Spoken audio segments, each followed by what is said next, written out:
বলার সময় আপনাকে দিবে না, আল্লাহ বলার সময় আর দিবে না।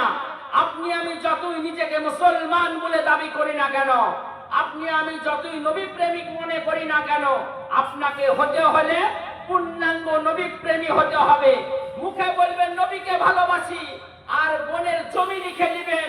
মুখে বলবেন নবীকে ভালোবাসি, অথচ প্রতিবেশীকে মারবেন। মুখে বলবেন নবীকে ভালোবাসি, অত্যাচার জুলুম করবেন। এটা নবীকে ভালোবাসা নয়, এটা হচ্ছে চালাকি।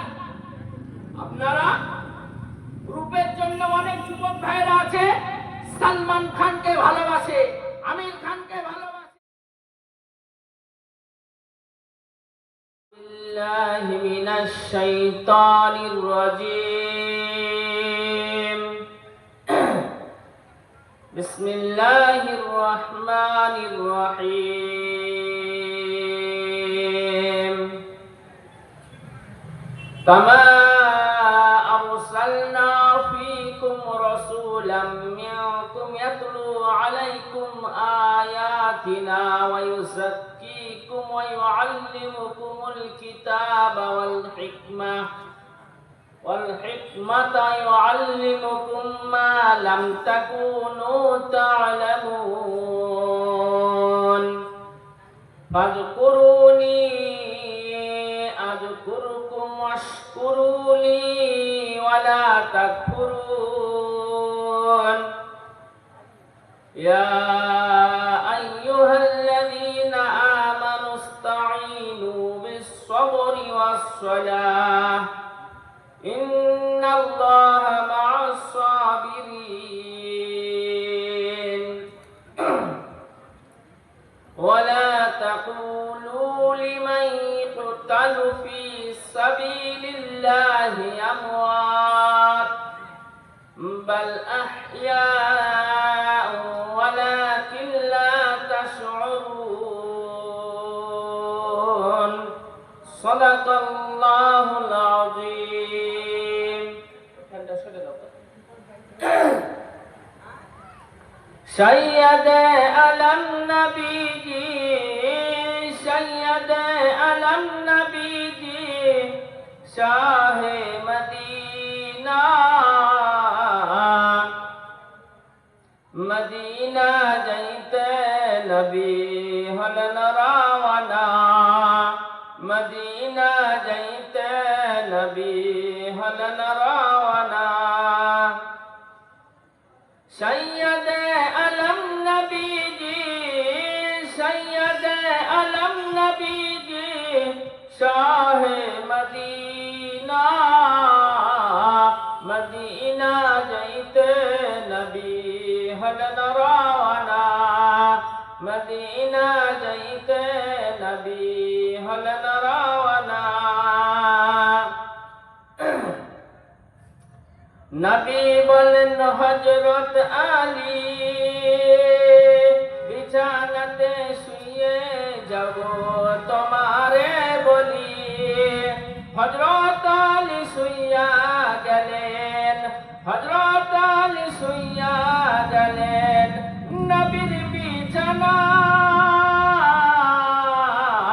মদিনা যাইতে নবী হলেন রাওয়ানা মদিনা যাইতে নবী হলেন রাওয়ানা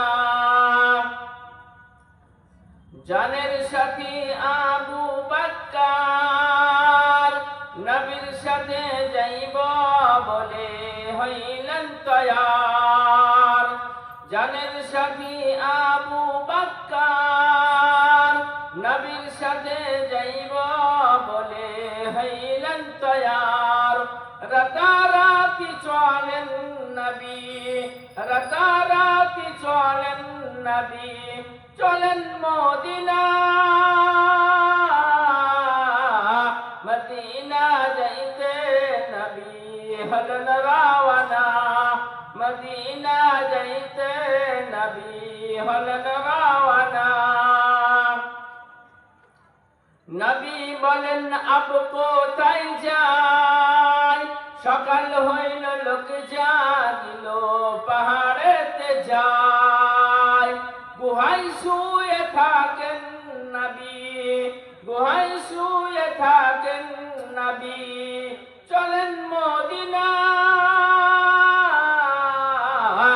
মদিনা যাইতে নবী হলেন রওনা, মদিনা যাইতে নবী হলেন রওনা।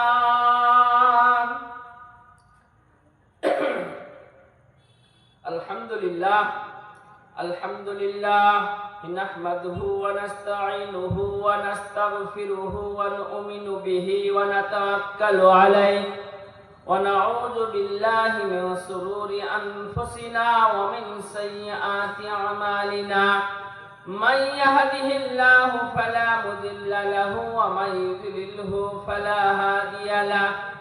ونشهد أن لا إله إلا الله وحده لا شريك له ونشهد أن محمدا عبده ورسوله فقد قال الله تعالى في كلامه المجيد والفرقانه الحميد أعوذ بالله من الشيطان الرجيم بسم الله الرحمن الرحيم يا أيها الذين آمنوا اتقوا الله حق تقاته ولا تموتن إلا وأنتم مسلمون. القرآن.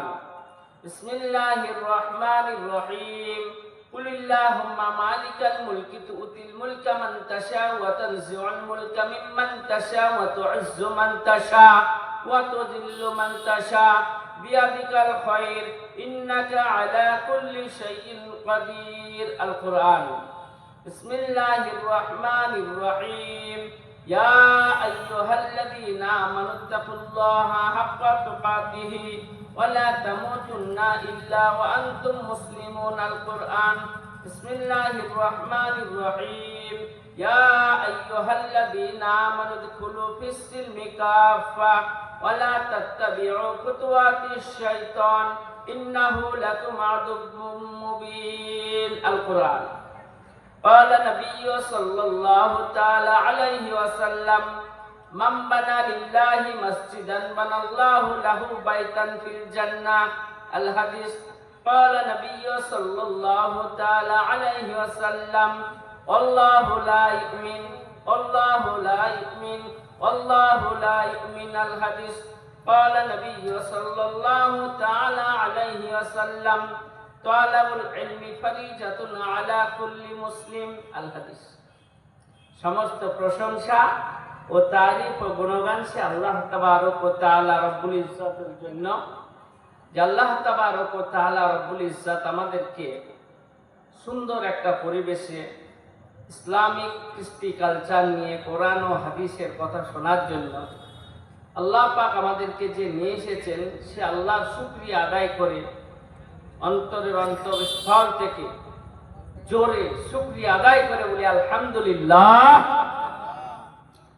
যে নবীকে আল্লাহ তাবারক ওয়া তাআলা রব্বুল ইজ্জত মানব জাতির কল্যাণের জন্য, সারা পৃথিবীর কল্যাণের জন্য পাঠিয়েছেন। মা মিনার দুলাল সাইয়্যিদুল মুরসালিন, নবী কুলের সরদার আকে নামদার তাজদারে মদিনা মুহাম্মদ মুস্তাফা সাল্লাল্লাহু আলাইহি ওয়াসাল্লামের উপর অগণিত দরুদ ও সালাম শান্তির ধারায় বর্ষিত সকলে বলি আল্লাহুম্মা আমিন। দেখেন বাপজিরা আমার, আমি এখানে বসেছি বলি যে খুব জ্ঞানী বা খুব পণ্ডিত তা না। আমার চেয়ে অনেক পণ্ডিত মানুষ, অনেক জ্ঞানী মানুষ, অনেক বয়স্ক মানুষ আপনারা নিচে বসে আছে। খালি দু চারটা কথা কি বলবো আর কি বলাবে, আমি ধরে নেন আল্লাহর কাছে এই দোয়া করি, আল্লাহ আমার যে কথাগুলোর উপর নিজেই আমল নাই, যেগুলো আমি নিজেই হয়তো আমল করতে পারি না, আল্লাহ সেই কথাগুলো আমাকে যে ভুলে নিও না, আর যদি বলেও নাও সেই কথাগুলো উপরে আমাকেও আমল করার তৌফিক দিও, বলেন আল্লাহুম্মা আমিন। ভাই বুজুর্গ দোস্ত আজিজ, দেখবেন আমাদের সারাংপুরের সপ্তাহে 2 দিন আসার মতন একটা জায়গা হচ্ছে বেনেখালি, বলেন আসি, কিন্তু আমরা প্রত্যেকে আসি, প্রতিবেশী, একটা হাট আছে, একটা আপনাদের ছোট্টখাটো একটা মার্কেট আছে, আপনাদের সঙ্গে দেখাশোনা, ওঠা বসা, গল্প গুজব, অনেক কিছু। তো ধরেন এইরকম জালসা সারাংপুর, বেনেখালি, শাহবাজপুর, শামপুর, নাজিরপুর, ইসলামপুর এই এরিয়াতে প্রায় 100 জালসা হয়, প্রায় হয়ে যায় বলেন জালসা মিলাদ। কিন্তু আমরা কি পরিবর্তন হয়েছি বলেন? আমরা যেমনি ছিলাম তেমনি আছি। একটা ছোট্ট আপনাদেরকে গল্প শোনাই। দেখেন, এই বক্তা সাহেবরা আসবেন, আলেম ওলামা আসবেন, কেউ 10,000 নিবে, কেউ 20,000 নিবে, কেউ 15,000 নিবে। তাকে হয়তো 15 বললে 12 দিবেন, সে হয়তো মন খারাপ করবে, রে বললো 15 দিয়েছে 12 রে, কি ব্যাপার রে, পকেট গরম করে নিয়ে চলে যাবে। তো একজন ব্যক্তি গল্প আকারে বোঝাচ্ছি, এটাকে আবার হাদিস ধরে নিন না, এক্সাম্পল দিচ্ছি। একজন ব্যক্তি ধরেন তার সুগার হয়েছে, ডাক্তারবাবুর কাছে গেছে। ডাক্তারবাবু ধরেন ওজন বেড়ে গেছে, ওজন বাড়ার কারণে ডাক্তারের কাছে গেছে। ডাক্তারবাবু লিখে দিয়েছে, 500 টাকা ফিস দাও। দোকানে গিয়েছে, দেখছে কি লিখলো, ওষুধ কেনা দাও। আপনাকে তো ওষুধ লিখেনি ডাক্তারবাবু, তো কি লিখেছে?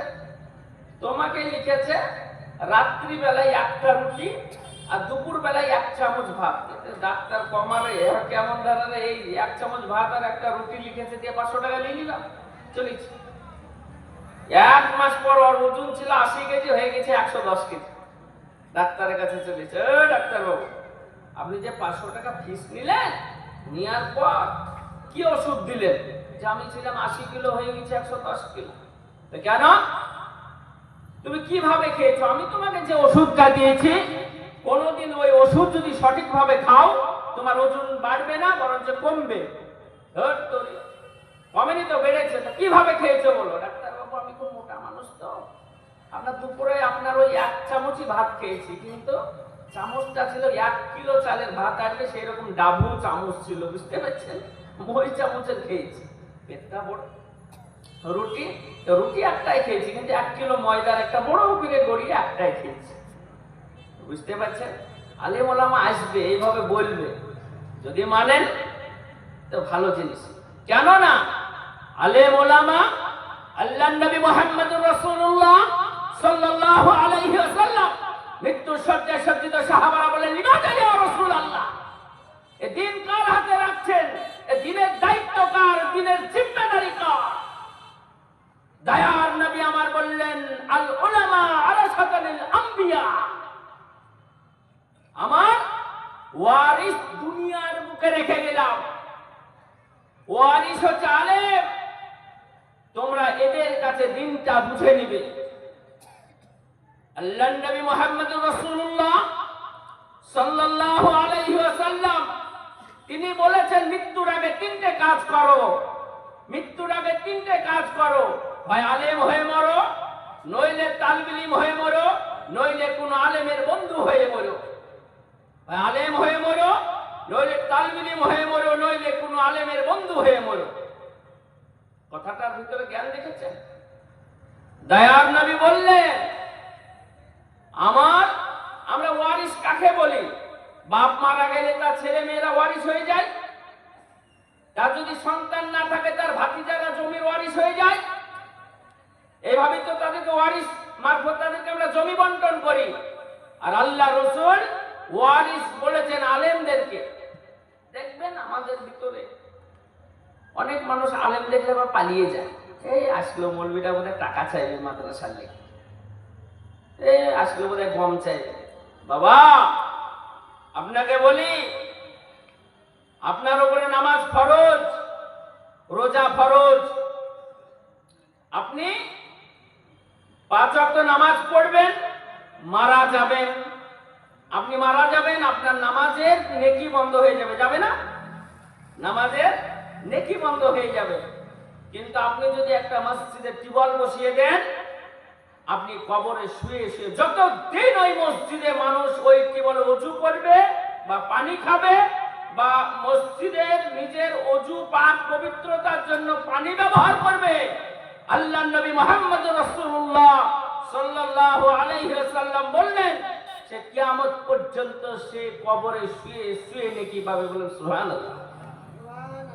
আর আমরা নেকি থেকে দূরে থাকি কেন? নেকি এখনই যদি আপনাদেরকে বলি যে আপনারা কেউ জান্নাতে যাবেন না, তো কটাই খবর সারা মৌলবি মনে হচ্ছে একা বাপের জান্নাত দেখ, বলবে না বলবেন? সঙ্গে সঙ্গে রেখে দেবে।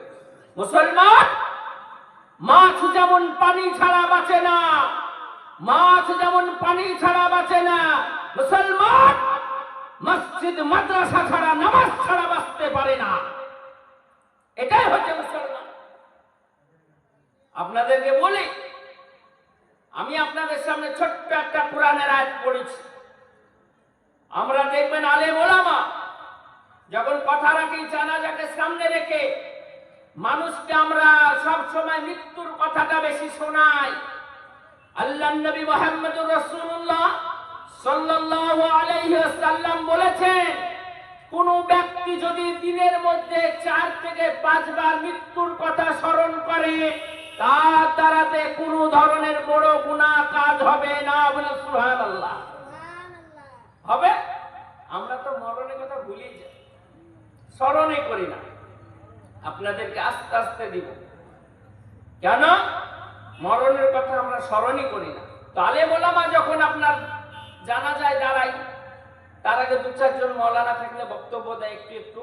যে আলেমই বক্তব্য দেয় এই আয়াতটাই পড়ে, কুল্লু নাফসিন যায়িকাতুল মাউত, মরণ বড় সত্য, এতে কোনো অস্বীকার নাই। মরণ হবে, কম্পালসারি মৃত্যু হবে। মরণ কিভাবে হবে, কেমন হওয়া দরকার, সেটা আপনাদেরকে বুঝে দিচ্ছি। কেননা মরণটা আল্লাহ তাবারক ওয়া তাআলা রব্বুল ইজ্জত কোরআনে বললেন, কুল্লু নাফসিন যায়িকাতুল মাউত, মৃত্যু অনিবার্য হবে। দেখেন কোরআনটা কি জিনিস, একটা আয়াতে বলছে মৃত্যু হবে, আর একটা আয়াতে বলছে ওই পর্যন্ত মরো না। একটা আয়াতে বলছে তোমার মরণ হবেই, আর একটা আয়াতে ইয়া আইয়ুহাল্লাযীনা আমানুত্তাকুল্লাহ হাক্কা তুকাতিহি ওয়া লা তামুতুন্না ইল্লা ওয়া আনতুম মুসলিমুন। ওই আয়াতে আবার পরের আয়াতে বলছে তোমরা ওই পর্যন্ত মরো না যতক্ষণ পর্যন্ত তোমরা মুমিন বা ঈমানদার না হবে। ভাই বুজুর্গ দোস্তাদিরা, আল্লাহর নবী মুহাম্মদুর রাসূলুল্লাহ সাল্লাল্লাহু আলাইহি ওয়াসাল্লাম বললেন, কোরআন মাজিদে আল্লাহ তার আগে একটা কথা বললেন, ওয়ালাকাদ জারানা লি জাহান্নামা কাসীরাম মিনাল জিন্নি ওয়াল ইনস। আল্লাহ কি সুস্পষ্ট ভাষায় বলছে দেখেন, যে আমি যে জান্নাতটা তৈরি করেছি, এই জান্নাতে কেবলমাত্র 2 জন যাবে। মানে কি, একটা হচ্ছে মানুষ জাতি আর একটা হচ্ছে জিন জাতি। বুঝাতে পারলাম? কেন আল্লাহ কোরআনে তো বললো ওয়ালাকাদ জারানা লি জাহান্নামা কাসীরাম মিনাল জিন্নি, মানে জিন জাতি, মিনাল জিন্নি ওয়াল ইনস, ইনসান মানে মানুষ। কারা যাবে জান্নাতে? কারা যাবে? যারা ঈমানদার মুত্তাকিন হবে, যারা আল্লাহ এবং আল্লাহ রাসূলের সমস্ত গুণগানকে মেনে নিয়েছে, আল্লাহর কোরআনের কথাকে মেনে নিয়েছে, নবীর হাদিসকে মেনে নিয়েছে, তাদেরকে বলি মুত্তাকিন, ঈমানদার। আল্লাহর নবী মুহাম্মদুর রাসূলুল্লাহ সাল্লাল্লাহু আলাইহি ওয়াসাল্লাম বললেন, যার ঈমান নাই তার জন্য কোনো জান্নাত নাই। যার ঈমান নাই তার কোনো জান্নাত নাই। আবার বললেন, যার ঈমান নাই সে কুত্তার চেয়েও নিকৃষ্ট। বলেন আস্তাগফিরুল্লাহ। কেন? মানুষের বিচার হবে, কুকুর ছাগলের বিচার হবে না, এদের বিচার হবে না। তাই রাসূল আমান বললেন, যে আর ঈমান থাকলো না সে কুকুরের চেয়েও নিকৃষ্ট। মরণটা এবার কিভাবে হবে? আপনার আমার মরণ কিভাবে হয়? আর আপনারা অনেকেই নবীকে খুব ভালোবাসেন, ঈমানদার। শুনেন, যখনই কথা বলেছে কোরআনে যে জায়গায় বলেছে ইয়া আইয়ুহাল্লাযীনা আমানু, ইয়া আইয়ুহাল্লাযীনা আমানুত্তাকুল্লাহ, ইয়া আইয়ুহাল্লাযীনা আমানুদখুলু, যখনই ইয়া আইয়ুহাল্লাযীনা বলেছে সব সময় ঈমানদারদেরকে লক্ষ্য করে বলেছেন। ঈমানদার হতে হবে পরিপূর্ণ। দেখেন আমরা পরিপূর্ণ কি করে হতে পারছি? হাই কেউ নামাজ পড়ে গিয়ে সুদ খায়, তাহলে নামাজ পড়ে এসে সুদ খায়, তাহলে নামাজ পড়ে গিয়ে সুদ খায়। হয়তো নামাজ পড়ার আগে মিথ্যে কথা বলি না, নামাজ পড়ে গিয়ে মিথ্যে কথা বলি। তাহলে দেখা যাচ্ছে 5 ওয়াক্ত নামাজ পড়ছি, জুব্বা গায়ে দিচ্ছে, বা বেটার বিয়েতে 4 লাখ টাকা পণ নিয়ে নিচ্ছি। আর যদি অধিকও না হচ্ছে, দেখা যাচ্ছে আপনার জমির পাশে আমার জমি আছে, 2 হাত মেরে দিলাম, আর কাটতে কাটতে কাটতে নিয়ে নিলাম। কাটো নাকি? লিখছি না লিখছি না? তাই কোরআন বলছেন তোমার কোনো চালাকি চলবে না। আল্লাহ তাবারক ওয়া তাআলা রব্বুল ইজ্জত 3 পারায় বললেন ওয়া মাকারাল্লাহ ওয়া মাকারাল্লাহ আল্লাহু খায়রুল মাকিরিন। তুমি যা জানো, তুমি যা বুঝো, তুমি যা চালাক, তার চেয়ে বেশি আমি জানি, তুমি আমার চেয়ে বেশি জানো না। কেন? তোমার ত্যাগ শব্দটাও আমি দিয়েছি, তোমার মায়ের বুকে দুধের ওই খাবারটাও আমি দিয়েছি, আমি তো আল্লাহ। তাই ইমানদার হতে হবে ভাই, পরিপূর্ণ। চালাকি করলে চলবে না। মরণ দেখবেন আমাদের এলাকায় অনেক মানুষের মরণের সময়, মৃত্যুর সময় পায়খানা হয়ে যায়, পেশাব হয়ে যায়, যায় না? তখন পাড়ার লোকগুলো পেট খারাপ ছিল রে বোধহয়, বা হয়তো কতদিন অসুস্থ ছিল। আরে বাবা, ওটা পেট খারাপ নয়, ওটা হচ্ছে আজরাইল আলাইহিস সালাতু ওয়াস সালামের রূপ দেখে পায়খানা পেশাব হয়ে যায়। আজরাইল আলাইহিস সালাতু ওয়াস সালামের রূপ থেকে পায়খানা পেশাব হয়ে যায়, এত ভয়ঙ্কর রূপ। আল্লাহ রাসূলের মৃত্যুর ঘটনাটা একটু শুনিয়ে দিব আপনাদেরকে। আমি কিন্তু সুর সার পারিনি, বুঝতে পারছেন? আমার ওসব টেম্পোরারি ব্যাপার, আমি ওসব পারিনি। এত বলবেন যে মৌলভী সাহেব সুর করছে না কেন? আপনিও বাঙালি, আমিও বাঙালি, বলার ধরন অনেকের অনেক রকম থাকে। আর আমি ধরেন আপনারা হয়তো নিয়েছেন, তাই আমি বক্তাও নয়, সুযোগ। কিন্তু আল্লাহর রহমত, মুর্শিদাবাদের বড় প্রতিষ্ঠানে 14 বছর ছিলাম, সেই সুবাদে কিচ্ছু পারিনি, কিন্তু পশ্চিম বাংলাকে দেখিয়ে দিতে পেরেছি।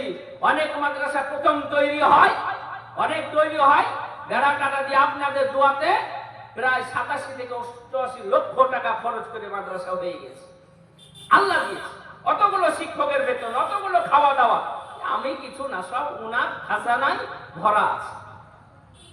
মানুষের দ্বারা কিছু হয় না, সমস্ত কিছু আল্লাহর দ্বারাই হয়। আপনার যা কিছু দরকার উনাকে বলবেন, উনি বান্দার অন্তরে দিবে, বান্দা আপনাকে দিয়ে দিবে। তো যাই হোক, আল্লাহর নবী মুহাম্মদুর রাসূলুল্লাহ সাল্লাল্লাহু আলাইহি ওয়াসাল্লাম মৃত্যুর শয্যায় সজ্জিত মাইশা রাদিয়াল্লাহু তাআলা আনহা তিনার কোলে মাথা দিয়ে শুয়ে আছেন, পাশে ছোট্ট বর্তনে পানি আছেন, পানি নিচ্ছেন আর বলছেন ইয়া কামারাতিল মাউত ইয়া সাকারাতিল মাউত। দয়ার নবী আমার পানি নিচ্ছেন নিজে হাতে আর বলছেন ইয়া কামারাতিল মাউত ইয়া সাকারাতিল মাউত। মরণ বড় কঠিন, মৃত্যু বড় যন্ত্রণাদায়ক। যে নবীকে সৃষ্টি না করলে, আপনাদেরকে বলি, মানে আপনারা হয়তো বলতে পারেন যে একদিক থেকে আরেক দিকে যাচ্ছেন কেন? আমি আপনাদেরকে বোঝাই, নবীকে সৃষ্টি না করলে কিছু সৃষ্টি হতো না। এখন আবার কিছু ক্যাট পাকা লোক এসে দিয়ে আবার বলে যে আর দলিল দেন, তাই বলে দলিল দেন। দলিলের কি বুঝো তুমি? আমি তোমাকে বুঝাই, হযরত আদম আলাইহিস সালাতু ওয়াস সালাম আমাদের প্রথম নবী না? প্রথম নবী না?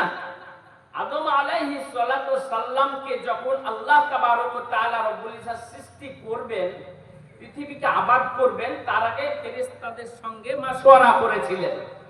ফেরেশতাদেরকে বললেন আমি এরকম সৃষ্টি করব, আমার দুনিয়াটা আবাদ করব। ফেরেশতারা খালি বলেছিল আল্লাহ আমাদের মানুষ জাতির আগে জিন জাতিকে পাঠিয়েছিলেন, তারা তো আপনার কথা মানেনি, তাদেরকে আপনি মিটিয়ে দিয়েছেন, এরাও তো আপনার কথা মানবে না, আবার আপনি সৃষ্টি করবেন? আল্লাহ তাবারক ওয়া তাআলা রব্বুল ইজ্জত বললেন ক্বালা ইন্নী আ'লামু মা লা তা'লামুন। একবারতে আছে ক্বালা ইন্নী আ'লামু মা লা তা'লামুন। হে ফেরেশতা, আমি যা জানি তা তোমরা জানো না, আমি যা জানি তা তোমরা জানো না। আল্লাহ আদম আলাইহিস সালামকে সৃষ্টি করলেন, রাখলেন কোথায় গো? জান্নাতে রাখলেন। জান্নাতে রাখলেন। আল্লাহ বুঝতে পারলেন যে আদম আলাইহিস সালামের একা অসুবিধা হচ্ছে, মা হাওয়াকে দিলেন, দুজনকে বললেন জান্নাতের সমস্ত কিছু ভক্ষণ করো, আয়েশ আরাম করো, কোনোদিন পায়খানাও হবে না, পেশাবও হবে না, পায়খানাও হবে না, পেশাবও হবে না। জান্নাতি যারা হবেন, জান্নাতে যখন প্রবেশ করবেন, আল্লাহ তাবারক ওয়া তাআলা রব্বুল ইজ্জত 18 বছরের যুবক বানিয়ে দিবেন, জান্নাতে প্রবেশ করাবেন। জান্নাতে যখন প্রথম প্রবেশ করবেন জান্নাতীরা, তখন আমাদের বাড়ি যখন কোন আত্মীয় আসে, তাদেরকে আমরা শরবত দিয়ে দিই, এক গ্লাস শরবত খান। আর মহান আল্লাহ পাক বলছেন, আমার যখন বান্দা জান্নাতে প্রবেশ করবেন, ফেরেশতারা প্রথম অভ্যর্থনা জানাবে মাছের কলিজা দিয়ে। বলুন সুবহানাল্লাহ।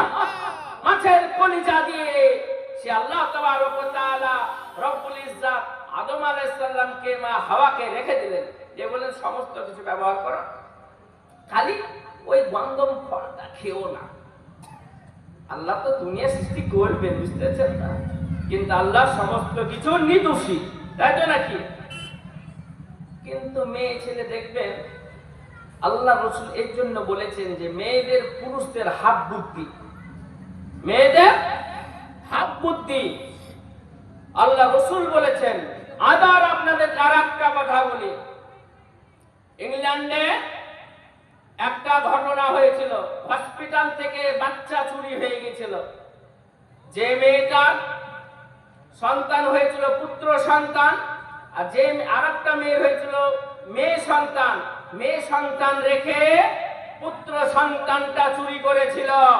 চুরি করার পর ডাক্তার বাবুরা না বুঝতে পেরে, প্রথম দিকে না বুঝতে পেরে দ্বিতীয়বার সে মেয়েটা একই কথা, আমার পুত্র সন্তান হয়েছে। আর ওই মেয়েটা বলে না, আমার পুত্র সন্তান হয়েছে।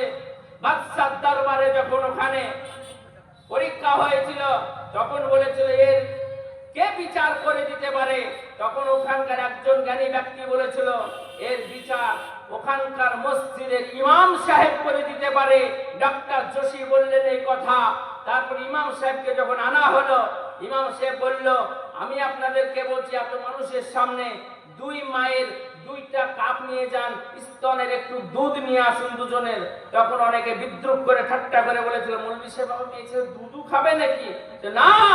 তারপরে দুধ নিয়ে আসার পর ওখানকার ডাক্তারকে বললো, আপনারা পরীক্ষা করুন যে মেয়েটার পুত্র সন্তান হয়েছে তিনার দুধে ডবল ক্যালোরি থাকবে, আর যার মেয়ে সন্তান হয়েছে তিনার হাফ ক্যালোরি থাকবে। কেননা আল্লাহ তাবারক ওয়া তাআলা রব্বুল ইজ্জতের রাসূল বলেছেন মেয়েদের হাফ বুদ্ধি, এবং সেই হাদিসে বলেছে বাপের যখন জমি ভাগ হয়, যখন আপনার মায়ের জমি ভাগ হয়, তখন মেয়েদের হাফ দেওয়া হয়, দেওয়া হয় না? হাফ দেওয়া হয়। এতে থেকে সাবিত হচ্ছে যার পুত্র সন্তান হয়েছে তার ডবল ক্যালোরি থাকবে, যার মেয়ে সন্তান হয়েছে তার 1 ক্যালোরি থাকবে। কুরআন পারে সমস্যার সমাধান করতে। এই কোরআনকে মুসলমান চিনতে পারলো না, এই কোরআনকে মুসলমান ভালোবেসে গেল কিন্তু ভালোবাসা নিতে পারলো না। তাই আপনাদেরকে যে কথা বলছিলাম, যে অনেকে বলে মা হাওয়া খালি কানের কাছে আসে, বলে আল্লাহ সবই খেতে বললো, ওই ফলটা খেতে বললো না, ওটাই বোধহয় ভালো। বুঝতে পেরেছেন? মেয়ে ছেলে, বুঝতে পেরেছেন? হঠাৎ করে একদিন দুই দিন হয়তো খেয়ে দিল, আল্লাহ বললো আর তো অধিকার নাই জান্নাতে থাকা, চালা বেরিয়ে এখান থেকে। আমার কথা অমান্য করছি, আর থাকবে পালা। সরণদীপ আর জেদ্দায় দুজনকে দুই জায়গায় ফেলে দিল। প্রায় 2 থেকে 300 বছর কান্না করেছিল, দোয়া কবুল হয়েছিল না। একটাই কথা বলেছিল, মাওলা তুমি ক্ষমা করো, ক্ষমা করো, ক্ষমা করো। আল্লাহ বলল ক্ষমা হবে না, ক্ষমা হবে না। দুইজন এক জায়গায় যখন হলো, তখন বললে এত কিছু দোয়া করলাম, দোয়া কবুল হলো না, এই নামটা ধরে দোয়া করি, মাওলা আশহাদু, সকলে পড়েন, আশহাদু আল্লা ইলাহা ইল্লাল্লাহু ওয়া আশহাদু আন্না মুহাম্মাদান আবদুহু ওয়া রাসূলুহু। আল্লাহ তুমি এই নামের ওসিলাতে তুমি আমার দোয়াকে কবুল করে নাও। আল্লাহ তাবারক ওয়া তাআলা রব্বুল ইজ্জত, এই আদম দাঁড়া দাঁড়া দাঁড়া দাঁড়া, এই নামটা তুই কোথায় পেয়েছিস? এই নামটা কোথায় বলি? তখন ইব্রাহিম আলাইহিস, তখন আদম আলাইহিস সালাম বললেন, আল্লাহ তুমি যখন জান্নাতে রেখেছিলে, এক পাশে তোমার পবিত্র নাম ছিল, আর এক পাশে নাম ছিল, এই নামটা ছিল মুহাম্মদ নামটা ছিল। তাই ভেবেছিলাম হয় তোমার বন্ধু হবে, হয় তোমার প্রিয় হবে। তাই এই নাম শুনে এই নামের ওসিলা করে দোয়া করেছি, মাওলা তুমি এই নামের ওসিলায় তুমি আমাকে ক্ষমা করে দাও। বলুন সুবহানাল্লাহ। তাহলে হযরত আদম আলাইহিস সালাতু ওয়াস সালাম প্রথম নবী, কার নাম দেখেছিলেন জান্নাতে তাই বলেন।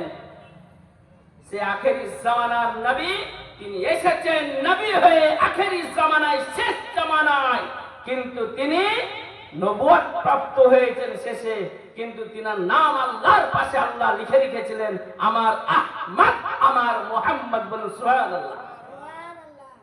তাই দয়ার নবী আমার মৃত্যুর শয্যায় সজ্জিত, মাইসা রাদিয়াল্লাহু তাআলা আনহা এইখানে মাথা দিয়েছেন, পানি নিচ্ছেন আর বলছেন ইয়া গামারাতিল মাউত ইয়া সাকারাতুল মাউত, মরণ বড় কঠিন। এমত অবস্থা আল্লাহ রাসূল এই কথা বলছেন। হাদিস শরীফে এসেছে, মিশকাত শরীফের হাদিস, যে দয়ার রাসূলের কথার ভলিউমটা একটু কমে গিয়েছিল মরণের সময়, মৃত্যুর সময় একটু কমে গিয়েছিল, স্লো হয়ে গিয়েছিল, বুঝতে পারছে না সাহাবা। দয়ার রাসূল আমার কিছু বলছেন, হাফ করছেন, মুখ লড়াচ্ছেন। হযরত আলী কাররামুল্লাহু ওয়াজহু বলছেন ইয়া রাসূলুল্লাহ, লিমাযা ইয়া রাসূলুল্লাহ, আপনি কি বলছেন বুঝতে পারছি না, কিন্তু বলছেন আর ঝরঝর করে কাঁদছেন। আবার হযরত ওমর ফারুক রাদিয়াল্লাহু তাআলা আনহু বলছেন ইয়া রাসূলুল্লাহ, আমি আপনার গর্দন কাটবো বলেছিলাম, আমি আপনাকে হত্যা করব বলেছিলাম। দয়ার রাসূল আমার আপনাকে যা মহব্বত করেছি পৃথিবীর আর কাউকে মহব্বত করেনি। সে রাসূল আজ আপনি কি বলছেন আমি বুঝতে পারছি না। আবার দয়ার রাসূল মুখ লাগাচ্ছেন, কিছু বলছেন। হযরত আবু বকর সিদ্দিক রাদিয়াল্লাহু তাআলা আনহু বলছেন নবীজি আমার, আপনার প্রিয় ভালোবাসায় বাড়িতে কিচ্ছু রাখিনি। এখন আপনারা সম্পদ শুনতে পান, আম্বানি, মুকেশ আম্বানি, চলেন মুকেশ আম্বানির কতটা টাকা, কতটা ধনাঢ্য, তার 40 গুণ বেশি টাকা ছিল।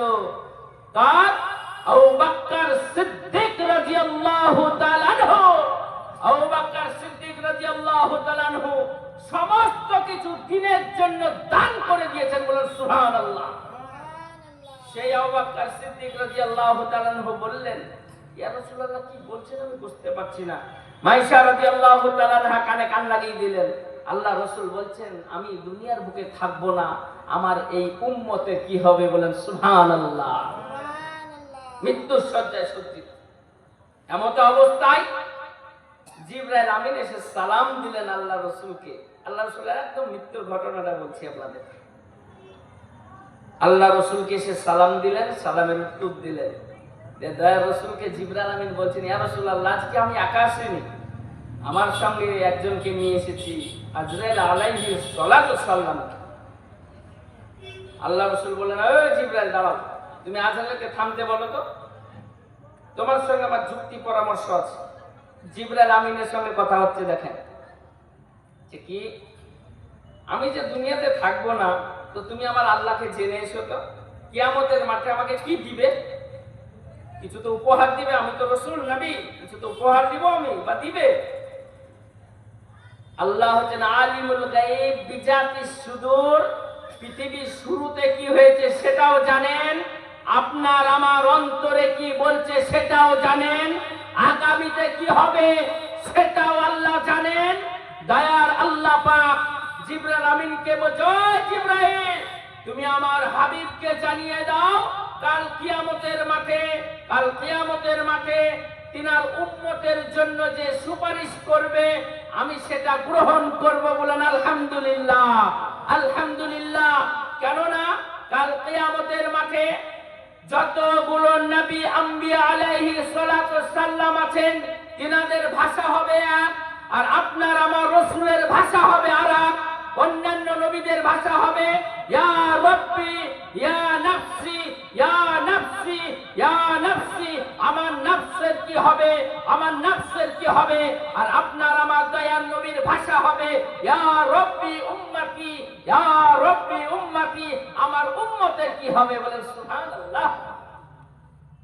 বুঝাতে পারলাম ভাই? অন্যান্য নবীদের ভাষা হবে নিজের নফসের, আর আমাদের রাসূলের ভাষা হবে উম্মতের জন্য, আমার উম্মতের কি হবে। সে নবীজি আমার এই কথা জিবরাইলকে বললেন। তারপরে যখন এই সংবাদটা দিয়ে দিলেন যে আপনার উপঢৌকন হচ্ছে, আপনি কিয়ামতের মাঠে আপনার উম্মতের জন্য যেটা চাইবেন, সুপারিশ করবেন, আল্লাহ কবুল করবেন। আল্লাহ রাসূল বললেন আজরাইলকে আসতে দাও। আজরাইল আলাইহিস সালাতু সালাম আসলেন, সালাম দিলেন, সালামের উত্তর দিলেন। কি বলছে দেখেন, আজরাইল আলাইহিস সালাতু সালাম বলছেন, ইয়া রাসূলুল্লাহ, আপনি যদি হুকুম দেন, যদি আপনি থাকতে চান থাকতে পারেন। আল্লাহ পাক বলেছেন আপনি থাকতে চাইলে থাকতে পারেন, আপনার তবু অনুমতি চাচ্ছি, আপনি অনুমতি দিলে আপনার আমি জান কবজ করব। কিন্তু আপনার জন্য আল্লাহ তাড়াচ্ছেন, আনন্দ করছেন যে আমার হাবিব আজ আসবেন, আনন্দ করছেন। তিনি বলছেন, রাসূলুল্লাহ, কত সন্তানের কাছ থেকে আব্বাকে নিয়েছি, মায়ের কাছ থেকে সন্তানকে নিয়ে নিয়েছি, এতিম করে দিয়েছি, আমি আজরাইল কারো অনুমতি নিই, আমি আপনার অনুমতি চাচ্ছি। এমত অবস্থায় আসলেন, আসার পর জানটা নিয়ে চলে গেলেন। আমরা সকলেই দুনিয়ার এই চোখে নবী হারা এতিম হয়ে গেছি, হয়নি বলেন? হয়ে গেছি। এই কথা যখন আল্লাহ রাসূল যখন ইন্তেকাল করলেন, তখন আপনার আর ওমরে ফারুক রাদিয়াল্লাহু তাআলা আনহু আর ঠেকানো যাচ্ছে না। উনি বলছেন নবী ইন্তেকাল করেছেন, মারা গেছেন, এই কথাটা যদি কেউ উচ্চারণ করে, আমি ওমর তাকে আমি জীবিত রাখবো না, তাকে আমি জীবিত রাখবো না। কেমন মহব্বত করেছেন! এই কথা বলে যখন উনি পাগলের মতন হয়ে গেলেন, সঙ্গে সঙ্গে হযরত আবু বকর সিদ্দিক রাদিয়াল্লাহু তাআলা আনহু এসে কানে দিয়ে দিলেন, কুল্লু নাফসিন যায়িকাতুল মাউত। উনি বুঝে নিলেন। তো দেখেন ভাই, আল্লাহ রাসূলের মৃত্যুটা কেমন ছিল আর আমাদের মৃত্যু কেমন। দেখেন, এই দুনিয়াতে আপনি যা কিছু করছেন, দেখেন আমরা নামাজ ছুড়ে দিচ্ছি, রোজা করছি না বা হারাম খাচ্ছি, যাই বলেন না কেন, কার জন্য বলেন তো? সংসারটা উন্নতি করার জন্য। বলেন ভাই, সত্যি কথা তো নাকি? একটু কিছু বাড়াবো, ঘর বাড়ি হবে বা একটু জমি বাড়াবো। কিন্তু আপনি যাদের জন্য বাড়াবেন, যাদের জন্য করছেন, যাদের জন্য নামাজ ছুড়ে দিচ্ছেন, সব ছেড়ে দিচ্ছেন, তারা কি আপনার হবে? বলেন তো, তারা কি আপনার হবে? আপনি আপনার ছেলের জন্য ধরে নেন 10 লাখ টাকা কারো মেরে দিয়েছেন, তারপরে আপনি মারা গেলেন, ছেলেকে বলালো, বাপ 10 লাখ মেরেছিস তো, একটু আব্বার কাছে যে শোকাতো, মৌলভী সাহেব তোমার রূপ বাদ ছাড়ো, ভূত হয়ে ধরবে, তখন হটাও, তাড়াতাড়ি হটাও। বলবে না? বলবে না? বলবে না? বলবে না? তো বাপ দেখেন, আপনি যাদের জন্য যা কিছু করছেন, তারা কিন্তু আপনার কেউ হবে না। কেন? আপনার হিসাব আপনাকেই দিতে হবে, আপনার হিসাব আপনাকেই দিতে হবে। এর জন্য আমরা দেখেন মরণকে কিন্তু খুব ভুলে যাচ্ছি, কিন্তু মৃত্যু আপনাকে ধরবে। আজকে একটা ঘটনা বলছি, কালকে আমার একটা মামাতো ভাই দিনে কথা বলেছে, খাওয়া দাওয়া করেছে, সব ঠিক আছে, 6টা 6:30টার সময় একটু শরীর অস্ত হলে বহরমপুরে ভর্তি করেছে, রাত্রি 2টার সময় মারা গেছে। কে জানতো বলেন? এর জন্য বেঁচে থাকাটা আশ্চর্য নয়, এই মরাটা আশ্চর্য নয়, বেঁচে থাকাটাই আশ্চর্য। মৃত্যু তো হবেই, টানবেই। আপনার দেখবেন যখন বাচ্চারা ঘুড়ি উড়ায়, ঘুড়ি ছেড়ে দেয়, বেনেখালি নদী পার, ঘুড়ি মনে করে আমাকে ধরতে পারবে না, আমি তো পঞ্চানপুর পার হয়ে গেছি, আর ওই ঘুড়ির জানাই নাই যে লাটাইটা আমার মালিকের হাতে আছে বেনেখালিতে, ও টানবে তো ঠিক আমাকে তুলে নেবে, নিবে না? নিবে না? তো আপনি আমি যতই খেলি না কেন, কিন্তু আল্লাহর কাছে ঠিক ওই লাটাইটা আছে, টুক করে টান দিবে তো তুলে নেবে। সেদিন আর আল্লাহ বলার সময় আপনাকে দিবে না, আল্লাহ বলার সময় আর দিবে না। আপনি আমি যতই নিজেকে মুসলমান বলে দাবি করি না কেন, আপনি আমি যতই নবী প্রেমিক মনে করি না কেন, আপনাকে হতে হলে পূর্ণাঙ্গ নবী প্রেমী হতে হবে। মুখে বলবেন নবীকে ভালোবাসি, আর বনের জমি লিখে দিবেন, মুখে বলবেন নবীকে ভালোবাসি, অথচ প্রতিবেশীকে মারবেন। মুখে বলবেন নবীকে ভালোবাসি, অত্যাচার জুলুম করবেন। এটা নবীকে ভালোবাসা নয়, এটা হচ্ছে চালাকি। আপনারা রূপের জন্য অনেক যুবক ভাইরা আছে, সালমান খানকে ভালোবাসে, আমির খানকে ভালোবাসে, অক্ষয় কুমার নায়ককে ভালোবাসে। পৃথিবীর বুকে আপনাদেরকে বলি, আমরা যখন গজল বা যখন সূরা ইউসুফের তাফসীর করি, ইউসুফ আলাইহিস সালাতু সাল্লামের ঘটনাটা বলি, ইউসুফ জুলেখার ঘটনা বলি, অনেক মানুষ ঝরঝর ঝরঝর করে মা বোনেরা কান্না করে। হযরত ইউসুফ আলাইহিস সালাতু সাল্লাম তিনি ছিলেন একজন নবী, ইউসুফ জুলেখা তিনি ছিলেন একজন বাদশার স্ত্রী ছিলেন। ইউসুফ আলাইহিস সালাতু সাল্লামকে নিয়ে আসার পরে ইউসুফ আলাইহিস সালামকে ভালোবেসেছিল, মহব্বত করেছিল। তাই সেই সময়ের মানুষ বলেছিল বাদশার স্ত্রী হয়ে একজন পরপুরুষকে দেখে ভালোবাসতে পারে কি করে, ঘৃণা দিয়েছিল। তখন জুলেখা বলেছিল তিনি তো বাদশার স্ত্রী, তিনার সাম্রাজ্যে যতগুলো মহিলা ছিল সমস্ত মহিলাকে ডেকেছিল, ডাকার পরে হাতে আপেল দিয়েছিল আর একটা করে চাকু দিয়েছিল, আর ইউসুফ আলাইহিস সালাতু সাল্লামকে সামনে বসে দিয়েছিল। তো সেই সব মহিলারা ইউসুফ আলাইহিস সালাতু সাল্লামের রূপ দেখে হাত কেটেছিল। বলেন সুবহানাল্লাহ। কেমন সুন্দর ছিলেন! যখন বক্তারা ইউসুফ জুলেখার ঘটনা বলে আপনারা পাগল হয়ে যান। ওই তাফসীরের মধ্যে লিখছেন ইউসুফ আলাইহিস সালাতু সাল্লামের রূপ দেখে মেয়েরা হাত কেটেছিল। আপনার আমার আখেরি জামানার নবীর যদি রূপ দেখতো তাহলে পারে নবীজির রূপ দেখে ওই সময়ের মহিলারা গর্দন কেটে দিত। বলেন সুবহানাল্লাহ। ভাই বুজুর্গ দোস্ত আজিজ, দয়া রাসূল আমার চাঁদের চেয়েও সুন্দর ছিল, দয়া রাসূল আমার চাঁদের চেয়েও সুন্দর ছিল, দয়া রাসূল আমার পৃথিবীর সুন্দর ছিল। যদি কাউকে রূপের জন্য ভালোবাসতে হয়, চেহারার জন্য ভালোবাসতে হয়, তাহলে নবীকে ভালোবাসতে হবে, কোন নেককে ভালোবাসা যাবে না। ভাই বুজুর্গ দোস্ত আজিজ, যদি রূপের জন্য ভালোবাসতে হয় নবীকে ভালোবাসতে হবে। আর কিছুক্ষণ আগে ওলি আহাদ সাহেব বলছিল হকের কথা। আল্লাহর নবীকে যখন ছোট্ট অবস্থায় তখন আপনার মক্কার একটা রেওয়াজ ছিল, কিছু পয়সা দিয়ে দিরহাম দিয়ে বাচ্চাদেরকে দুধ খাওয়ানোর জন্য অনেক মহিলা নিয়ে যেত, সংসার চলতো। তো দয়ার রাসূলকে আমার মা আমিনা নিয়ে এসেছেন, কেউ নিচ্ছে না, কিন্তু জানে না ওটাই নবীটা, কেউ জানে না। ঘটনাটা একটু ইশারা দিই। শেষকালে যখন দুধ মা হালিমা যখন আর কাউকে পেল না, তখন বললো তাহলে একই নিয়ে যাই, কিছু তো পাবো।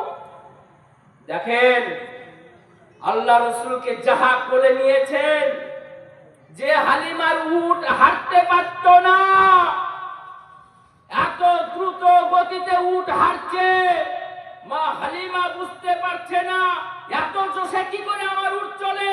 কিন্তু মা হালিমা জানে না ওটা হচ্ছে আখেরি জামানার নবী মুহাম্মদ, তিনার উটের উপরে সওয়ার করেছে। দয়া রাসূলকে যখন নিয়ে গেলেন বাড়িতে, মা হালিমার সন্তানরা বলছে আম্মা জান আপনি যখন বাড়ির দিকে আসছেন কি যেন একটা খুশবু আসছে যেটা জীবনে শুনেনি। বলেন সুবহানাল্লাহ। দয়ার নবী আমার দেখেন ভালো করে, হক কাকে বলে, হক ইনসাফ। ছোট্ট অবস্থায় মাসুম বাচ্চা নবী আমার তিনি বুঝতে পেরেছেন যে হালিমা আমাকে দুধ খাওয়ানোর জন্য নিয়ে এসেছে, মানে তিনার একটা সন্তান আছে। আল্লাহর কসম করে বলছি দয়ার নবী আমার যতদিন দুধ খেয়েছেন কোনদিন ডান দিককার দুধ পান করেননি, কোনদিন ডান দিককার দুধ পান করেননি। দয়ার নবী আমার বাম দিককার দুধ পান করেছেন। বলেন সুবহানাল্লাহ। যদি ইনসাফের জন্য ভালোবাসতে হয় তাহলে নবীকে ভালোবাসতে হবে, আর যদি সুগন্ধের জন্য ভালোবাসতে হয় নবীকে ভালোবাসতে হবে।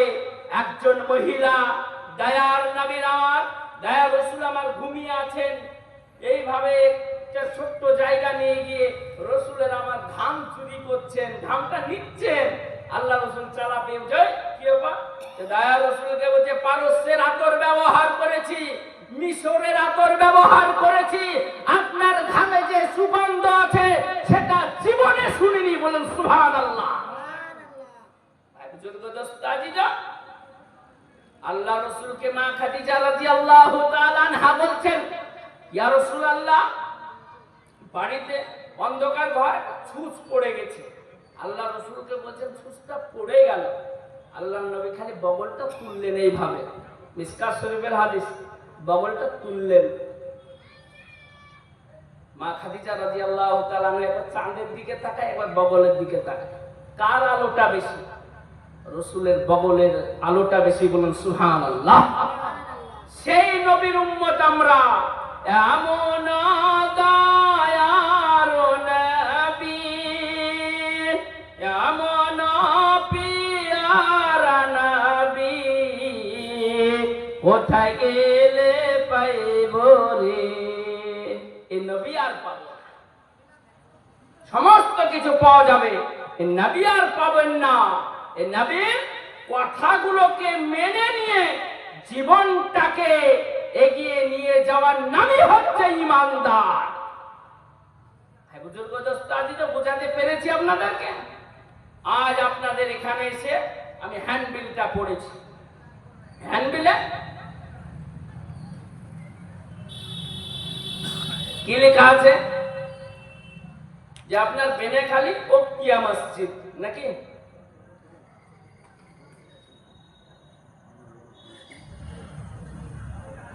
এটা নিষেধ করেছে? আরে মানুষ না তো কি হয়েছে, আল্লাহ আছে, চিন্তা করছেন কেন? ঘাবড়াচ্ছেন কেন? ঘাবড়ান না, সমস্ত কিছু ওনার এতে থেকে আসে। আপনি চিন্তা করেন না হুজুর, আপনি দোয়া করেন, টেনশন করছেন কেন?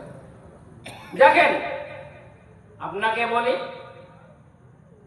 মসজিদ হচ্ছে মুমিনদের জন্য খুব সুন্দর জায়গা। বলেন, কোনো মানুষ যখন ক্লান্ত হয় বা নামাজ পড়তে আসে, যখন অজু করে না, অজু করে যখন মসজিদে ঢোকে, এর চেয়ে সুন্দর আর বোধহয় দুনিয়াতে শান্তি কোথাও না আছে? বলেন। আমি হাদিসটা পড়েছি আপনাদের সামনে। প্রথমে আল্লাহ রাসূল বললেন, মাম বানা লিল্লাহি মসজিদান বানাল্লাহু লাহু বাইতান ফিল জান্নাহ। আল্লাহ রাসূলের হাদিস। মসজিদ মুসলমানদের মানে ধরেন একবারে কলিজা। একটা মানুষ নামাজ পড়ে না 5 ওয়াক্ত, ধরে নেন মদ খায়, কিন্তু মসজিদে কিছু হয়েছে শুনলে কিন্তু সে ঠিক থাকবে না। বলেন, এত ভালোবাসে। মসজিদ হচ্ছে আল্লাহর ঘর। আর আল্লাহ রাসূল বললেন, মান বানা লিল্লাহি মসজিদান বানাল্লাহু লাহু বাইতান ফিল জান্নাহ।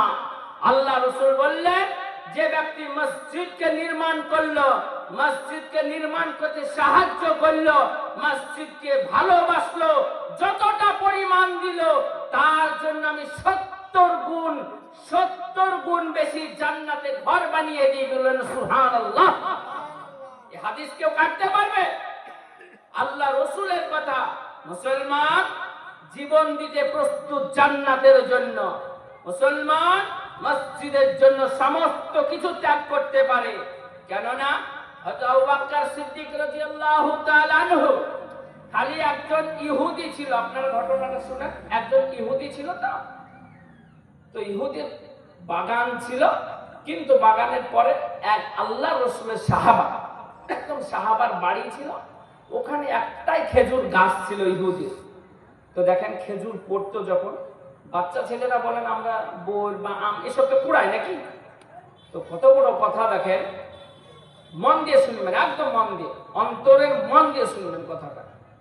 তো খেজুর পড়ে, খেজুর ওই সাহাবার বাচ্চারা কুড়াবার টেস্টিজে খুব লেগে গেছে। আল্লাহ রাসূল বসে আছে, সাহাবা এসে কাঁদতে কাঁদতে ডুকরে ডুকরে বললেন, ইয়া রাসূলুল্লাহ, আমাকে এত বড় কথা বলি। আল্লাহর নবী মুহাম্মদুর রাসূলুল্লাহ সাল্লাল্লাহু আলাইহি ওয়াসাল্লাম সাহাবা রাদিয়াল্লাহু তাআলা আনহুদের মধ্যে বসলেন। এমত অবস্থায় সাহাবাদেরকে বললেন, ও আমার সাহাবা, ওই ইয়াহুদির খেজুর গাছটা যে সাহাবা আমার খরিদ করবে, খরিদ করে দান করে দিবে, আমি নবী কথা দিচ্ছি, তার জন্য 70টা জান্নাতে ঘর বানানো হবে। দয়ার নবীর এই কথাটা শুনলেন। রাত্রের অন্ধকারে আবু বকর সিদ্দিক রাদিয়াল্লাহু তাআলা আনহু 1000 খেজুরের গাছ আছে সেই বাগান। ইহুদিকে বললেন, তোমার ওই খেজুর গাছের বিনিময়ে আমার 1000 খেজুর গাছের বাগানটা তোমাকে দিয়ে দিব। ইহুদি দেখছেন একটা খেজুর গাছের বদলে 1000 খেজুরের বাগান, এটাই তো আমার লাভ, দিয়ে দিলেন। সাহাবারা বললেন, ও আবু বকর সিদ্দিক, তুমি একটা খেজুর গাছের বিনিময়ে 1000 খেজুর গাছের বাগানটা দিয়ে দিলে। আবু বকর সিদ্দিক রাদিয়াল্লাহু তাআলা আনহু বলে, ও সাহাবা, তুমি ভালো করে শুনে নাও, যে রাসূলের মুখ থেকে বাণীটা বেরিয়েছে যে এই গাছটা যে খরিদ করে দেবে তার জন্য 70টা জান্নাতে ঘর বানানো হবে। আমি আবু বকর, আমার দুনিয়ার কোনো খেজুর বাগানের লোভ নাই, আমার কোনো ঘরের দরকার নাই। রাসূল বলেছেন বারহাক সত্য, বারহাক সত্য, এর জন্য আমি 1000 খেজুর বাগান দিয়ে দিলাম। সুবহানাল্লাহ, নবীর কথা। ওই নবী তো বললেন, মান বানা লিল্লাহি মসজিদান বানাল্লাহু লাহু বাইতান ফিল জান্নাহ। কথাগুলো বুঝতে হবে। আজ আমরা দেখবেন মানুষকে খাওয়াইলে খুব কষ্ট হয়, খুব দুঃখ হয়, দিতে পারি না। মেহমান আসলে পরে অনেকে, কোনো মৌলবী সাহেব যদি মসজিদে এসে বলেছে, ইমাম সাহেব যদি বলেছে একটা মেহমান এসে একটু ভাত দিয়ে, কাজ নাই খাজ নাই, কোথায় থেকে চলেছে, তারা ভাত চাইছে। কিন্তু জানবেন আপনার বাড়িতে যে মেহমানটা খেলো না, আপনি ভাগ্যবান। এর জন্য মানুষ খেতে চাইলে একটু খেতে দিয়ে, না পারলে একটু মিষ্টি কথা বলে। তো দেখেন, আমি যে কথাটা আপনাদেরকে বলছিলাম, এই মুসলমান সব পারে। আপনারা তো ভালো জানেন, বলেন তো আপনারা, আল্লাহ রসুল বলেন তো এত ভালোবাসছেন, রসুল আমার মেয়েরাজে গিয়েছিল কোথায় থেকে বলেন তো? মেয়েরাজে গিয়েছিল কোথায় থেকে? মেয়েরাজে গিয়েছিল মসজিদে আকসা, তাই তো নাকি? জানেন তো, মসজিদে আকসা থেকে গিয়েছিল। কি আল্লাহ রসুলকে যখন জিবরাইল আমিন নিয়ে গিয়েছিলেন মসজিদে আকসা, মুসলমানরা দেখবেন জেরুজালেম প্যালেস্টাইন নিয়ে যে যুদ্ধ চলছে, ধরেন এই যে একটা ইহুদিদের সঙ্গে ইসরায়েলের সঙ্গে, মসজিদে আকসা অনেকদিন নামাজ বন্ধ ছিল, জানেন তো? ছিল না? ছিল না? শুনেছেন তো? অনেকদিন নামাজ বন্ধ ছিল, নামাজ পড়তে দিয়েছিল না। কিন্তু মুসলমানদের হুজুরকে জিজ্ঞাসা করেন, আগে কিবলা ছিল কোনটা বলেন তো? মসজিদে আকসা। সেই মসজিদে আকসাকে যখন দখল করেছিল, খালি প্যালেস্টাইন নয়, সারা পৃথিবীর মুসলমানদের কষ্ট দিয়েছিল। 2001 সালে, 2001 থেকে 7 সাল পর্যন্ত একবারই নামাজ বন্ধ ছিল। এখন তো নামাজ হচ্ছে একবারই। তো কিভাবে? ইসরায়েলরা কি বলে শুনবেন? ইসরায়েল মানে হচ্ছে ইহুদি। হিটলার কাকে হত্যা করেছিল বলেন তো? এখানে অনেক বাংলা শিক্ষিত মানুষ আছেন তো। হিটলার হত্যা করেছিল ইহুদিদেরকে। তো হিটলার যখন লক্ষ লক্ষ ইহুদিকে মেরে দিয়েছিল, তখন সারা পৃথিবীর মানুষ হিটলারকে গালি দিয়েছিল। তো উনি বলেছিলেন, হিটলারকে একদিন মানুষ বলবে ইহুদিদেরকে মেরে ঠিক করেছিল। এখন ভালো করে বুঝেন, এত বাজে ওরা। তো তাদের ব্রেন কি শুনবেন? ইহুদিরা সারা পৃথিবীকে পরিচালনা করছে। ছোট্ট দেশ থাকতে দিয়েছিল। হিটলার যখন মার্ডার করছিল, তখন আপনার ফিলিস্তিনে একটু ছোট্ট জায়গা দিয়ে তাদেরকে থাকতে দিয়েছিল। ইসরায়েলদের বুদ্ধি, টেকনোলজি, আমেরিকাকে পর্যন্ত ওরা পরিচালনা করে। কেন? আমাদের প্রথম কাজ হচ্ছে মুসলমানদের কথা কি ভালো করে শুনবেন। মুসলমানরা গোছ কিনবে 3 কেজি, মাছ কিনবে 1 কেজি, প্রাইভেটের টাকা দিবে না ছেলে, প্রাইভেটের টাকা দিবে না, স্কুল ফিস দিবে না। আরে বাবা, ছেলেকে শিক্ষিত করেন, বিবেকবান করেন। আপনার ছেলের উপর আপনার হক আছে, কিন্তু আপনার ছেলেরও আপনার উপর হক আছে। আপনার ছেলেকে সুশিক্ষিত করেন, দরকার আছে। শিক্ষাই হচ্ছে জাতির মেরুদণ্ড। আজ আমরা ওইটা বললাম, মুসলমানদের হাল কি? গোছ খেয়ে নিবে 2 কেজি, আবার প্রাইভেটের স্কুল ফিস দিবে। আর ওরা, ওদের প্রথম কথাই হচ্ছে শিক্ষিত তৈরি করতে টেকনোলজি ওকে ব্যবহার করতে হবে। আর ওদের বৈজ্ঞানিক পদ্ধতি সমস্ত কিছু হচ্ছে কোরআন। তাই ওরা বলে যে মুসলমানদের যেটা সবচেয়ে মেন কিতাব সেটা থাকে তাকে পড়ে, আর ওটাকে ব্যবহার করছে ইসরায়েল। সমস্ত জ্ঞান আল্লাহ দিয়ে দিয়েছেন ওখানে, ওই জ্ঞানটা ওরা নিচ্ছে। ওই মসজিদকে যখন তারা নামাজ বন্ধ করলো, সে সময় আবু সাইদ একজন বাচ্চা, 12 বছরের বাচ্চা, তার আব্বার কোলে ঘুমিয়ে ঘুমিয়ে আব্বা যান ফজরের সময় আসসালাতু খায়রুম মিনান নাওম, আজানের ধ্বনি উচ্চারিত হয়, এ মুসলমান ইমানদার, নামাজের চেয়েও ঘুমের চেয়েও নামাজ উত্তম, জাগো জাগো। এই আজানের ধ্বনি আর শুনতে পাবো না। কিন্তু এই কথা বলতে বলতে আল্লাহু আলাম ভালো জানেন তিনি কিভাবে প্রবেশ করেছিলেন। আবু সাইদ বাচ্চা ছেলে মসজিদ আকসার ভিতরে গিয়ে প্রথম আজানের ধ্বনি দিয়ে দিলেন যে কি ওগো ফিলিস্তিনের মুসলমান, জাগো, ঘুমের চেয়ে নামাজ বড় উত্তম। আসসালাতু আসসালাতু খায়রুম মিনান নাওম, আসসালাতু খায়রুম মিনান নাওম। বকরা ঈদের আগের দিন, কোরবানি ঈদের আগের দিন সেই বাচ্চাটার আজানের ধ্বনি শুনে ইসরায়েল বাহিনী চমকে গেল। আবু সাইদকে ধরে নিয়েছে মসজিদের গেটে কুরবানি দিয়ে দিল, সারা পৃথিবীর মুসলমানদেরকে উপহার দিয়ে দিল যে দেখো তোমাদের আবু সাইদ, আজ তাকে আমরা আজান দিতে এসেছে, তাকে কোরবানি করে দিয়েছি। এই সংবাদ যখন আবু সাইদের আব্বাজানের কাছে পৌঁছালো, আবু সাইদের আব্বাজান যখন আসলো, তখন সে দেখে ঝরঝর করে কান্না করছে আর বলছে, আমি আবু সাইদের জন্য কান্না করছি না, আমি আবু সাইদের জন্য কান্না করছি না, আমি আনন্দের কান্না করছি যে আমার ছোট্ট 12 বছরের যুবক, আমার 12 বছরের সন্তান এসে আল্লাহর ঘরে এসে আজানের ধ্বনি দিয়েছে। যে আজানের ধ্বনি আজ অনেক দিন শুনতে পাওয়া যায়নি। মসজিদ আকসা, সে একসাথে আজান দিয়েছে। আমি এখান থেকেই বুঝতে পারছি আমার আবু সাইদ মরেনি, আমার আবু সাইদ মরেনি, আমার আবু সাইদ শহীদ হয়েছে। সুবহানাল্লাহ। তাই আমি আপনাদের সামনে বলেছি, মাম্বানা লিল্লাহি, মাম্বানা লিল্লাহি মসজিদান বানাল্লাহু লাহু বাইতান ফিল জান্নাহ। এই যে মসজিদ নির্মাণ করেছেন, দোতলার কাজ করেছেন, দোতলাটা হয়ে গেছে, কিন্তু অনেক কিছু কাজ বাকি আছে। তাই আমি আপনাদেরকে বলবো, বেনেখালীর মানুষ, সারানপুরের মানুষকে তো টিপে টিপে দেখলাম, আজকে নতুন সুযোগ পেয়েছি একটু বেনেখালীর মানুষকে একটু টিপবো। কেননা এটা হচ্ছে মসজিদ। আপনাকে বলি, কিয়ামতের দিন সমস্ত কিছু ধ্বংস হয়ে যাবে, সব খান খান হয়ে যাবে, একদম তুলোর মতন উঠবে, সফান সফা পরিষ্কার হয়ে যাবে। খালি দুটো জিনিস দাঁড়িয়ে থাকবে, একটা হচ্ছে মসজিদ আর একটা হচ্ছে মাদ্রাসা। দুটো জায়গা দাঁড়িয়ে থাকবে।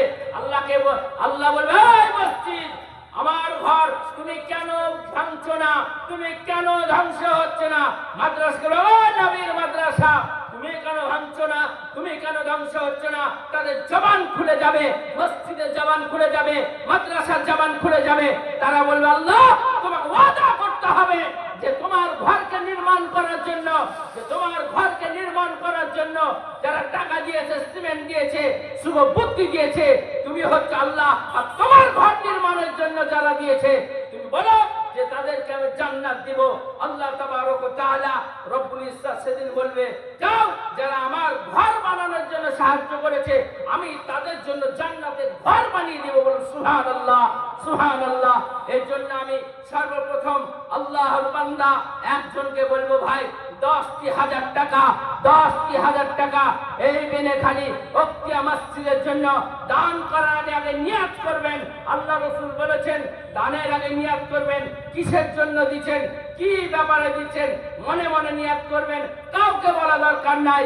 তাই আজ মসজিদের জন্য এতগুলো মানুষ আছেন, দোকানে আছেন, এখানে আছেন, মাইকের আওয়াজ বহুত দূর চলে যাচ্ছে, শুনতে পাচ্ছেন। তিন দরদি মুসলমান, মুসলমান এখনো ভয় করে না, মুসলমান মসজিদের জন্য পিছিয়ে যায় না, মুসলমান মাদ্রাসার জন্য পিছিয়ে যায় না, কোরআনের জন্য পিছিয়ে যায় না।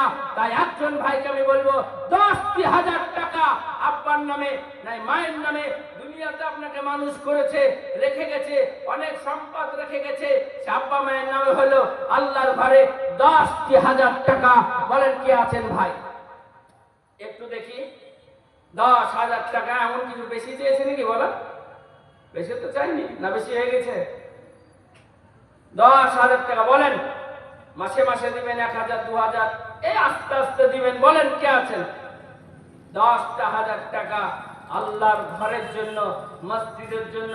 অনেক যুবক ভাইরা আছে, বাইরে কাজ করছে, ইনকাম করছে। দেখি ভাই বলেন,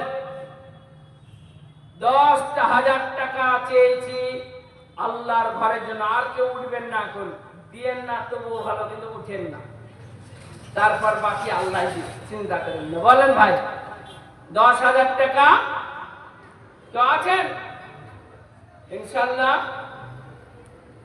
10,000 টাকা আল্লাহর ঘরের জন্য আপনাদেরকে বলেছি।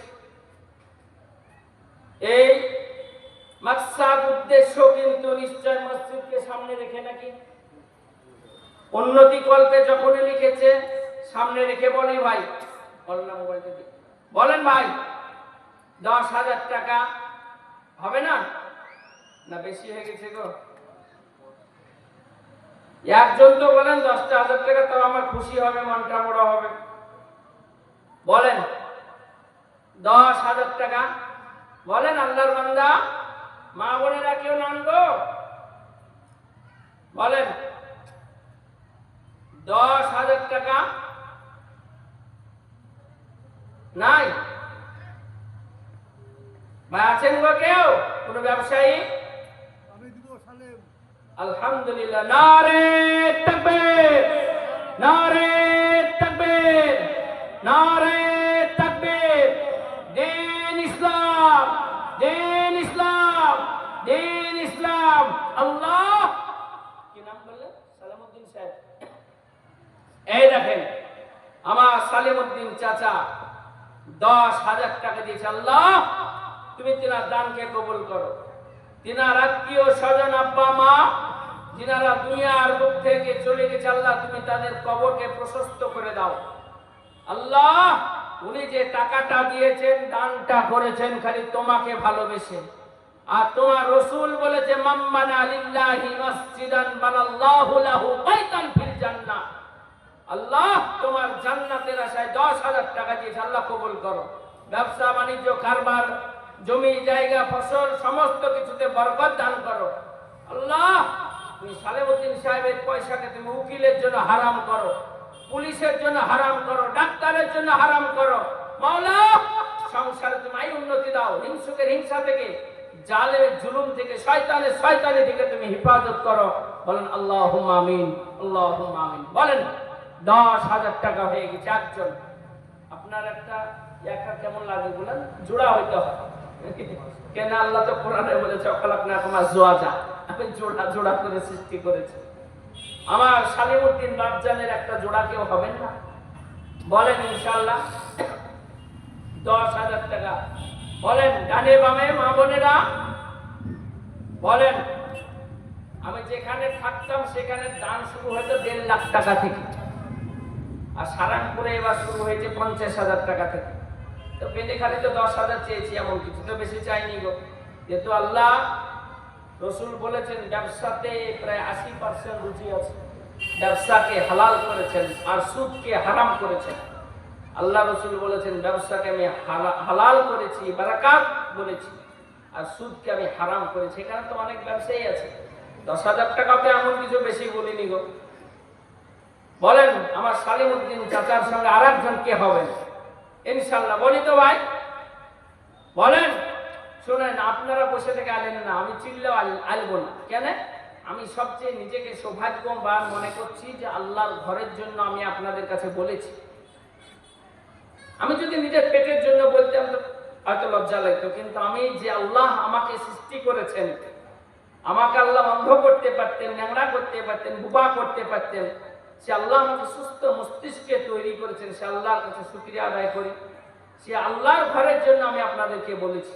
এতে আমার কোনো লজ্জা নাই বা হায়াও নাই, কিছুই নাই। সোজা কথা, মুদ্রা কথা, আল্লাহর ঘরের জন্য আল্লাহর বান্দাদেরকে বলেছি। 10,000 টাকা। বলেন সালেমউদ্দিন চাচার সঙ্গে আরেকজন কে হবে? বলেন ইনশাআল্লাহ 10,000 টাকা। অনেকে ছেলে কেরালায়, বম্বে থাকছে তো, গুজরাটে থাকছে তো, দুবার দিয়ে দিলে হয়ে যাবে। বলেন 10,000 টাকা। বলেন কে আছেন ইনশাআল্লাহ? 10,000 টাকা আল্লাহ পাকের ঘরের জন্য 10,000 টাকা বলেন। ঠিক আছে, দেখেন 9 মাসের বাচ্চা ইন্তেকাল করেছে, 100 টাকা দিয়েছে। তাই আপনার মেয়ে বলেন, আল্লাহ আমার এই বোনের 15 বছরের মেয়ে ইন্তেকাল করেছেন। আল্লাহ রাসূল বলেছেন, কোন আব্বা মার যদি যুবক সন্তান মেয়ে বা ছেলে মারা যায়, তার অর্ধেক কলিজাটা নষ্ট হয়ে যায়। সবুর করতে হয়, মানুষকে থাকতে হয়, মেনে নিতে হয়, কিন্তু এগুলো আল্লাহর বড় পরীক্ষা। বলেন, আল্লাহ তুমি আমার বোনের মেয়েকে জান্নাতুল ফিরদাউস নসিব করো। আল্লাহ তুমি কবরকে প্রশস্ত করে দিও। আল্লাহ তুমি দিনালের দানকে কবুল করো। বলেন, 10,000 টাকা চেয়েছি, নগদ তো চাইনি, দিয়ে দিবেন আস্তে আস্তে।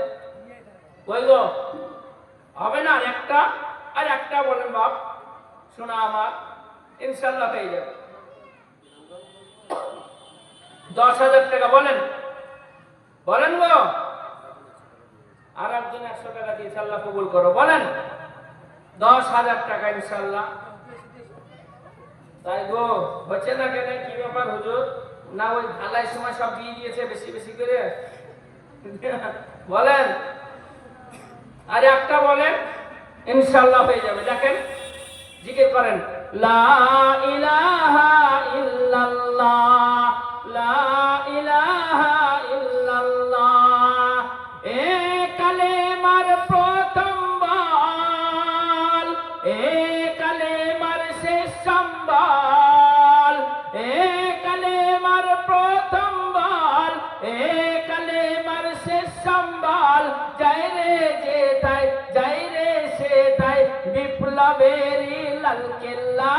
লা ইলাহা ইল্লাল্লাহ, লা ইলাহা ইল্লাল্লাহ, লা ইলাহা ইল্লাল্লাহ।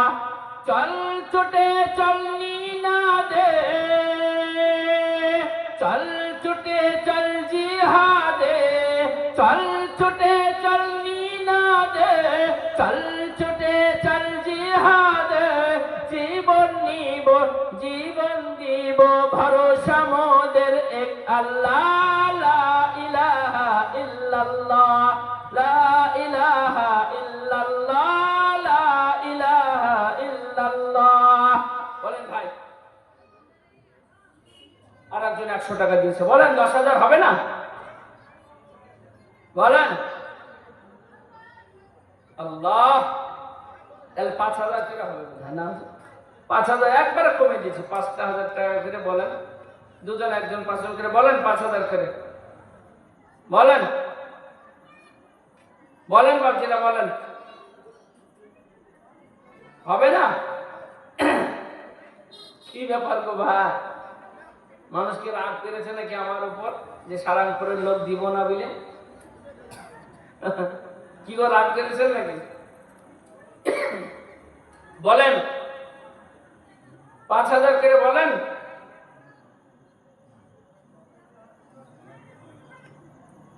দেখেন একটু ইনশাল্লাহ ভালো ভালো বক্তা আছে, সত্যি ভালো বক্তা আছে, আমি ধরেন দেশের লোক। 5,000 করে বলেন, বলেন বাবজিরা আমার। তো শুনেন, 10 একটাই হইল, 5,000 হইল। বলেন, কমসে কম একটাও করেন। তো দেখেন, যদি নাই হয় তাহলে সামনে তো মেলা কাজ আছে, ক্লাস্টার আছে, চমক তমক। তো আমি বলছিলাম 50টা লোক 1,000 করে বলেন, 1,000 করে বলেন। আপনার 1,000। এই দেখেন, আমাদের হুজুরের 2,000। ইনার মুর্শিদাবাদে কত যে ছাত্র আছে ঠিক নাই। আমাদের হুজুরের 2,000। বলেন ভাই, 1,000, 2,000, 1,000, 2,000, 500, যে যেমন পারবেন বলেন। মাহরুম যে মসজিদটা একে সুন্দর করতে হবে কেন? আল্লাহ দুনিয়া এসব 500 টাকা দিচ্ছে। দেখেন দেখেন, আল্লাহর দুনিয়া যদি এত সুন্দর হয়, আল্লাহর ময়ূরকে দেখে যদি এত সৌন্দর্য মনে করেন, পার্কে গিয়ে গাছকে দেখে যদি সৌন্দর্য মনে করেন, তাহলে যে দুনিয়াটাকে তৈরি করেছে তিনি কত সুন্দর, তাই বলেন? তিনি কত সুন্দর নাকি? তো তিনার ঘর। আমাদের ইরশাদ ভাই 500 টাকা দিয়েছে, আল্লাহ কবুল করো। কয়দিন আগে আমাদের মাহিমা চলে গেছে, আল্লাহ তুমি তেনাকে জান্নাতবাসী করো। আমার বাবর আলী ভাই 1000 দিয়েছে, 1000 আল্লাহ তুমি কবুল করো, আল্লাহ তুমি বাবর আলী ভাই দানকে কবুল করো, দুনিয়াতে যারা আছে তাদেরকে সুস্থ রাখো। আমার মোনাজাতে এইভাবে আমি আগেই বলে দিচ্ছি, আমার সুস্বারু সব সিস্টেম নেই, পারিনি আসলে, যারা শুরু করে তাদেরকে আমি রাগ করছি, আসলে পারি। তো দেখেন আল্লাহর কাছে এই দোয়া করি, আল্লাহ যিনারা দান করছে তুমি তিনাদের দানকে কবুল করো, হায়াত দারাজ করো, যিনারা দুনিয়া থেকে চলে গেছে আল্লাহ তুমি তিনাদেরকে জান্নাতবাসী করো, আল্লাহুম্মা আমিন। বলেন আসেন 1000, 500, 200, 2000 যে মা বোনেরা আপনারা দিবেন, কেউ কিছু ওখানে যায়েন গো, মসজিদ কমিটির কেউ একজন জেন ওখানে মা বোনেরা দিবেন। কেন আপনাকে বলি, ইসলামের প্রথম শহীদ কোনো পুরুষ হয়নি, মহিলা হয়েছেন। ওনাদের দিলটা খুব নরম, কেননা মেয়েদের পেট থেকেই হয়েছে ওলি, মেয়েদের পেট থেকেই হয়েছে নবী, নবী মেয়েদের পেট থেকেই হয়েছে হাফেজ, তাই তো নাকি? তাই মা বোনদেরকে বলবো আপনারা যথেষ্ট ভালোবাসা, মসজিদকে যথেষ্ট সম্মান করেন, আপনারা দিবেন, যে যতটুকু পেরেছেন দিবেন ইনশাল্লাহ। আর বাবজিদেরকে বলবো আপনারা 500, 1000, 200, 100 পাঠিয়ে দিবেন। 1000 একটা হয়েছে আর আপনারটা 2000। সত্যি আপনারা দুঃখ বেদনা কিছু নিয়েন না, আমি আপনাদেরকে সত্যি স্নেহ করি, ভালোবাসি, সম্মান করি, যেহেতু আপনারা সম্মানের পাত্র। হয়তো আমাকে দিলেন না, হয়তো পূর্বে আবার আমার পরে যেসব বক্তারা আসবেন তিনারা, কিন্তু আমার এখানে সারাংপুরে 2-1টা লোক আছে, ওনারা মনে মনে ভাবছে যে সারাংপুর হলে টুক করে 2 লাখ করে দিত, সময় নিতেন না।